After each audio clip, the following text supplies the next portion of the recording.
Appreciate everybody joining us today. We have a very it's a special session today, moving from 10 to 10:30.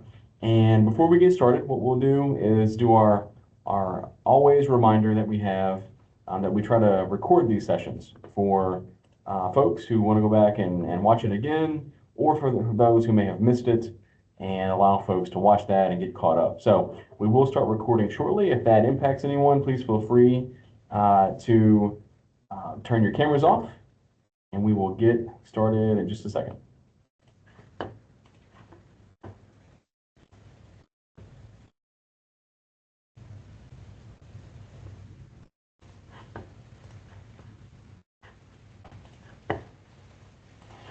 All right, with that, thanks everyone for joining us this week's edition of the AVLN. Glad to have everybody with us for this special session. We're going to talk today about the Arkansas Launch Program that was announced by Governor Sanders this week. Really, one of a kind in the country with the level of detail and sophistication and everything that it's doing. We're glad to welcome Mr. Robert Magoo, who's the State of Arkansas's Chief Data Officer. And Robert, thanks for joining us this morning. We look forward to hearing your presentation about the launch program. Okay, thank you so much. Thanks for inviting me. We're really excited about launch and happy to share. And let me go ahead and share my screen. And we're going to talk for two pieces of the launch ecosystem today, launch and Civiform. These are part of the Arkansas Workforce Strategy, and I've shared out the slides, and that's links down there. And this is the strategy that out of Executive Order 2316, Governor Sanders pulled together a number of our cabinet secretaries to really take a holistic look at education and workforce development in Arkansas. The strategy really kind of had a one Arkansas workforce vision. We're trying to kind of break down silos and be a connecting place to bring together opportunity seekers, job seekers, learners, employers looking for talent, providers looking for students, and supportive services providers, whether state or community-based. There are a number of strategic initiatives under the Arkansas Workforce Strategy. It's how we take it from strategy into action on the ground to really try to drive impact. We're going to look at two of those today, but really they depend on a few extra things. So that probably the four that might be most relevant to just kind of know about are like talent pipeline management, and that's just it's a structured system to really engage with employers in a meaningful way to collect data on current and future occupational and skill demand, but also to be able to give data back to employers in a usable way for managing their talent pipelines, and particularly for alignment of programs and services to the evolving economy of the state, which is a quote from a Center English is on here, one of my favorite bills ever, Act 936 of 2019. The Arkansas Credential Registry is kind of the other side of talent pipeline management, is kind of getting that signaling of what is our occupational and skill demand. The Credential Registry is saying, what are our learning opportunities across the state? This is a catalog that goes all the way down to skills of all of our post-secondary credentials, non-credit, GED, high school. The Arkansas Correctional School District has 601 competencies in there. We're getting all the occupational licensure, all the apprenticeships, like what are all of the different learning opportunities and ways to acquire skills, and that can also expand with job roles so that we can say skills can be attained and demonstrated through work experience. We're also kind of working with a project right now where the military will issue digital credentials, and we can say, well, you got skills in the military that you can translate over to find a job in Arkansas. And as part of that, returning service members, if they indicate an interest in Arkansas, they'll be told about launch, and then they can translate their skills and articulate over, and hopefully find opportunities to become a new Arkansan. The two kind of like key pieces, because they're a little bit behind the scenes, they're not for every resident, but the two most visible pieces, the ones that Governor Sanders announced on Tuesday, are launch and Civiform. So launch is we called it in the strategy a skills-based learning, employment, and advancement platform. It was originally LEAP. Governor Sanders said she didn't want to LEAP, she wanted to launch, so we kind of upgraded that. But it's It connects residents, employers, providers to opportunities and lifelong learning, advancement pathways, do skills. What Launch Tuesday is sort of the 1.0 version. It's going to continue to expand as we make it available for secondary school students, really kind of expand out. It's kind of a work in progress. Chief Workforce Officer Mike Rogers has a multi-year vision, but it's developed in Arkansas for Arkansas, and we really want to tap our collective wisdom. So as people have, like ideas for improvement, we want to hear those. We want to kind of get them on the roadmap. We want to cluster them, prioritize them, and really try to make it the best system in the country.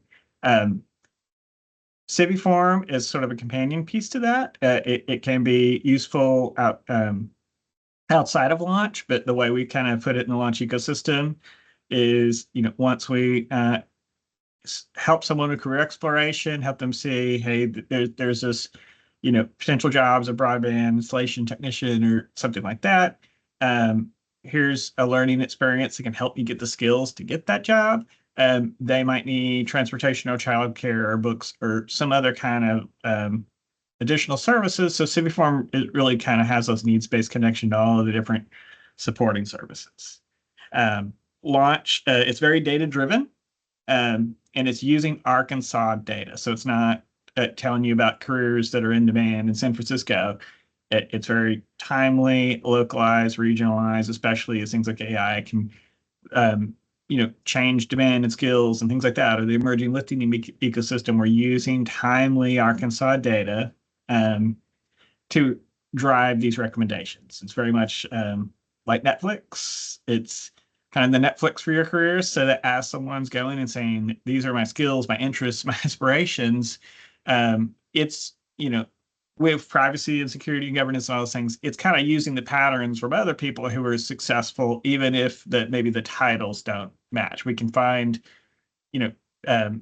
people with these skills might translate this to something else. So, for fiber splicer, for someone who can work with, small things and work with their hands and things like that, we might find skill articulation from like manicurist or something that doesn't really seem to make sense from a job title or like an O-net mapping standpoint, but by the skills and competencies, we can start to match those things up and show like, hey, you actually have about 75% of the skills for this. It could raise your earnings. Would you maybe consider this? This says job seekers, but really it's going to kind of expand into opportunity seekers for, jobs, work-based learning, employment and training, all kinds of things. But today it's to match job seekers to jobs, career paths and trainings, and to match employers to help them find talent based on skills. So it's a marketplace with two sides, and it's been fantastic this week seeing how many new job seekers are signing up, how many employers are signing up. The more participation we have on both sides of the marketplace, the better it works for everyone. And the better story that we can tell to new potential Arkansas employers about our wonderful workforce and economy. And that gets to the last thing about long-term economic and workforce development. Guiding principles, Mike Rogers says all the time, it needs to be 6-click simple. And so we're really trying to cut down on the noise, both in the clicks on the system, like something really, a feature has to earn its place on the screen, but also with data. There's a dizzying amount of data, and we're really trying to use that recommendation engine to kind of cut through the noise. Someone can take off the filter, see anything they want, but we're trying to make it very personalized to each individual. It's skills-based, which really opens it up beyond being post-secondary degree-based, which limits us to about a third of our workforce. It's really based on skills wherever attained. It is unique by Arkansas, for Arkansas, using Arkansas data, and it's framed for continuous use past employment. So even says job seeker, and we did start with unemployment insurance claimants are all going through launch now. It's really intended to be kind of like a lifelong learning companion. So especially as we start working in K through 12, those students, they'll build up their profile and they'll take it with them beyond graduation, where they go into post-secondary work-based learning, straight into employment, et cetera, or even an incumbent worker that's looking for that next position, possibly with their same employer. It's really kind of designed to just help that lifelong learning and career growth journey. There are two main pieces today called Launch for Job Seekers and Launch for Employers that were announced on Tuesday. Launch for Job Seekers will just go right in when they log in. It's using login.gov, which is the same sort of federal identity provider that IRS is moving to. Lots of federal services. You can get in-person support at any U.S. Postal Service, and so we're Civiform uses the same thing. We're trying to make sure that you don't have more passwords than necessary, and so by using this across state services, and it was already in federal services, it tries to reduce the number of new passwords someone has to manage. Someone builds out a profile. There's a wizard that kind of walks them through this.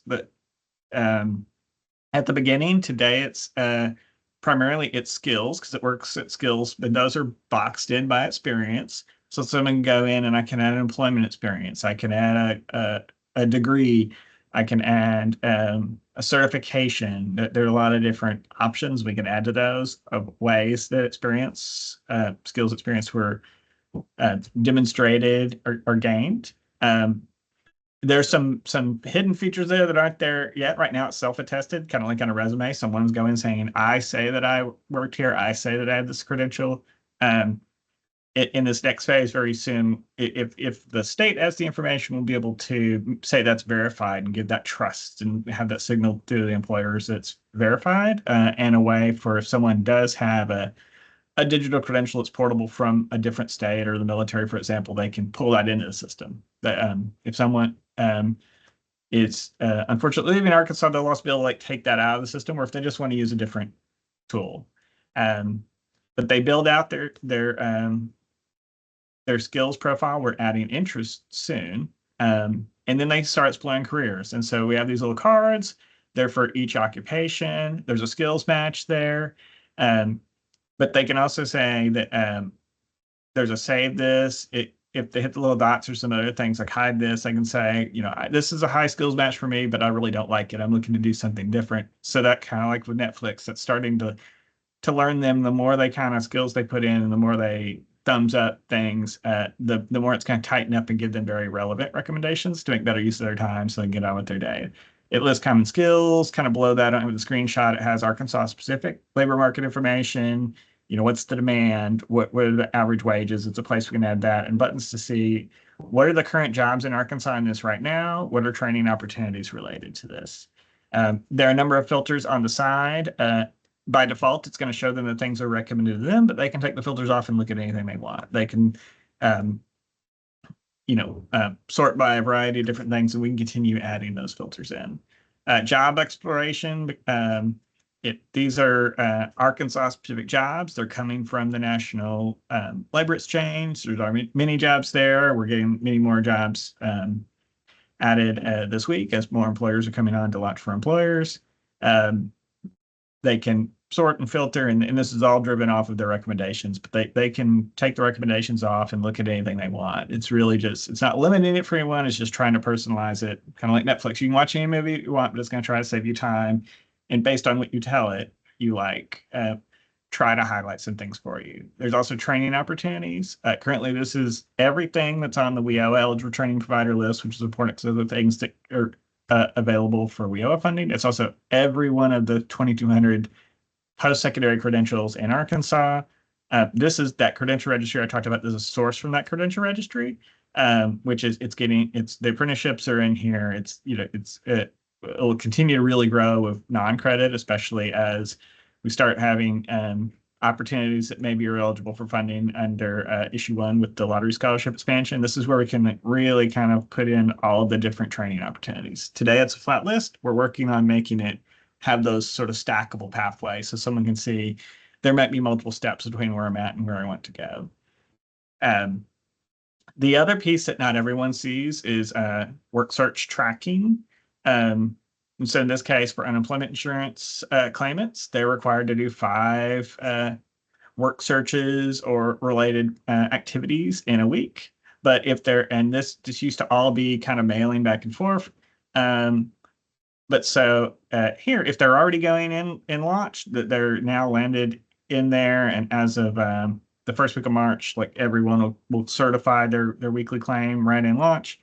If they're already going into it and clicking, we already know it. It's electronic. So we can give them the dashboard and make sure that they know what they're required to do, what they've done. And if they clicked on things, it goes ahead and kind of creates anything that we know from the system here for them to just make it as easy as possible. And if there are multiple programs that have work search requirements, it's another opportunity to just streamline things for the resident. The other side of the marketplace, as far as where we get the jobs, is launch for employers. So when you go in, you put your company name, your employer identification number, your role. And there's a screen here where you bring in your job description. This is a really fast process. It usually just takes a couple of minutes. And so if I demo this live, I kind of usually go grab a state job description, I put in the title, I pull in the job description. It parses out the skills. And then usually it does a pretty good job, and then you can go and maybe take off some skills or add some skills because it's really skills to the DNA of the system. And as you're doing that, it's already at the bottom showing you, like that there are, 300 potential candidates to match this. You do put the location in of the employer. We're working on kind of even improving the multi-site thing. Residents, when they're doing their profile, they can say, here's my location. Here's how far I'm willing to travel for work. Here's if I'm willing to relocate. So it's kind of taking that into account when it's trying to do that matchmaking. And you can say, these are the skills that I require. These are the skills that I'm willing to teach. But as they're doing this down at the bottom, it's saying how many will match. And then you can go in and you can see these are the candidates matched. So this is kind of going the other way. So this, as soon as you finish, it does post it out. And now candidates can find your job and they can apply and they will be directed to your applicant tracking system. But this is a way to kind of flip that around and say, I'm going to go and look across all of the job seekers who have opted into being matched. And I can see anonymized profiles. You don't see their name. You don't see the specific employer or their potentially identifying information, but you see, ranked on like skills match, candidates that match the skills in the job description. They can be saved. You get notified as new candidates become available, and they can be invited. So there's a template. It can be edited. The employer at this point doesn't see the actual job seeker name. There's a placeholder, but it kind of mail merges. It puts it all in. It will email if you want to invite a candidate to maybe check out the job and apply. It will send an email, and it will also notify in the system to the potential candidate that, hey, here's this position. It'll have the name of the role and the employer and things like that, and it'll show it to them in the system. And then it's, if they wish to, then at that point, go in the system and apply, that can facilitate that connection. The wraparound service piece, which can be used separate from launch, is called Civiform. This is something that we developed with completely free for the site. Both of these, the Walmart Foundation really funded a lot of the development on launch. Civiform was funded by the Google Foundation. They're both open source, hosted by the state, owned by the state. And we really supersized both for Arkansas. So there are other cities and counties that run Civiform, but Arkansas is the most robust. There are a few other states that run a really early predecessor version to launch, like Colorado, New Jersey, Hawaii, but none of them are like launch. We've completely changed it to be skills-based. None of them have the employer side. So we're still leading off of that foundation. Civiform takes a lot of the program applications, which sometimes are 200 questions on a paper form, or that you have to go and download a PDF and fill a bunch of things, and get it down to, in this case, it's currently 12 questions for all the workforce development services that they fill out. And then date of birth. Once you fill it out once, it's not per form. It's across the whole system. So if another form is date of birth, it's already there. Once they do those questions, there are little cards for the programs, and it'll let you know if you meet the eligibility requirements for different programs, so that they can quickly, with one form, kind of understand all of the potential opportunities. And then it really kind of streamlines the application experience. Seattle saw their average application time go down to just a few minutes using this, and now they're putting all their programs and services on here. When you come in, as you fill out more and more things, since the information's reused, you only answer the new questions, and we can build in a lot of things for usability and quality. We're tied into the Arkansas GIS system, which is the same one used for the 911 address database. So we can do address verification. We can show services based on where you are in the state. So we're not showing you a food pantry in Fayetteville if you're located in Little Rock. And we can do explanatory text, like if someone's not familiar with what a displaced homemaker is. It is multilingual. It runs on any device, and it is 508 compliant for the visually impaired. Other features for the side of the program providers, it is a quick no-code form creation and management for someone that wants to sign up for a program. And we're looking for anyone who wants a program that they want to help kind of connect to the other side of residents. So community-based organizations and trusted intermediaries can kind of come in with a different role to help someone, whether it's a digital literacy barrier or someone that just doesn't feel comfortable filling out government forms, which Seattle really found a big uptake in programs from just letting someone, whether it's with 100 families or Goodwill or our community college campuses got a grant to kind of like start using this to kind of help connect there. Someone can kind of come in and be a co-pilot and come alongside someone and help them with the system. And program administrators can manage all the application statuses. There's a side for seeing who signed up for my program, see all of that. But if it's a big system, like especially the big state federal programs with a dedicated case management system, there are also APIs. So we can pull the data out of the backend system and go stick those intakes or referrals into another system. It is embedded in numerous bits of state strategy now. Obviously, the Arkansas Workforce Strategy is really kind of what brought these here. That's getting embedded in the Arkansas WIOA Combined Plan. It's in the strategic recommendations for the maternal health and in the new Medicaid expansion pathway to prosperity waiver. And we actually the state got a transforming maternal health pathways grant for that's going to bring WIC and MCP and other maternal health related programs there. So we're kind of call to action. We're looking to get residents to be aware of Launch for Job Seekers, if applicable, for employers to know about and try out Launch for Employers, and for new programs and services that want to connect with Arkansans, kind of get onto Civiform, or community-based organizations, or anyone that wants to kind of come in as a trusted navigator role. Here's my email if you have any questions, and I have sent the slides so they can be distributed. And I'd be happy to share any additional information or answer any questions.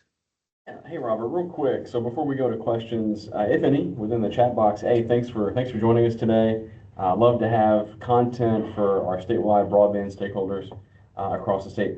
Can you touch on a little bit around the AI involvement in the program? And AI is sort of one of the hot topics across the country at the moment. Isn't there some machine learning involved with this program? Thank you for that distinction. It would be AI by the broader 1956 definition. Okay. And I lead the state's AI Center of Excellence, and we're being very cautious and safe. And we've used traditional artificial intelligence and machine learning in the state for almost 20 years at this point. In this case, it is using more traditional AI, more machine learning. It's looking at the patterns we have across our state administrative data of not what are the things that federal data says someone could go into this with a degree, but where do actual Arkansans make transitions between occupations or from a credential completion to a degree that actually led to retention and increases in wages and things like that. And so that's based off of causal science, machine learning, things that are not new, that are very defensible and transparent and robust. We're being when it comes to generative AI, certainly there are places in here in the future there might be opportunities to to make it easier to have a conversational interface with some of this information. But right now, there are other basic things that we can put in that provide a lot more value. So, like there's an awareness there, and we'll be doing it very safely and like very carefully, but really not to chase the shiny button, to like if and where it adds value. We do use generative AI for things like taking course catalog descriptions. There are 22,000 state-supported post-secondary like courses across our 2 and 4-year universities. That's a lot of text. And so generative AI is good at taking those and parsing them out into skills to take a little bit of the lift, a little bit of the drudgery out of that. But a human still has to go and review that and approve it. And so it's a tool. We use it where it's handy, but like with our governance guardrails and always with the human in the loop. All right, fantastic. Thank you, Robert. Yeah, with that, we'll go to any questions within the chat box if someone wants to type anything out, or just come off of mute. Be happy to work through those questions. And if not, that's okay too. So.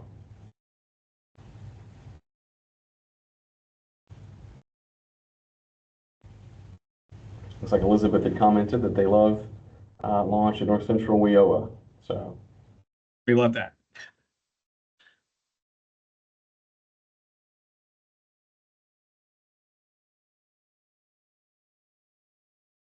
And while we wait, just in case, look, our team highly encourages all of our stakeholders to get involved with this process. So as an employer or anyone who works in a sector or industry that deals with job seekers to both ends of those spectrums, please look at the launch program as an option for your work and what you do.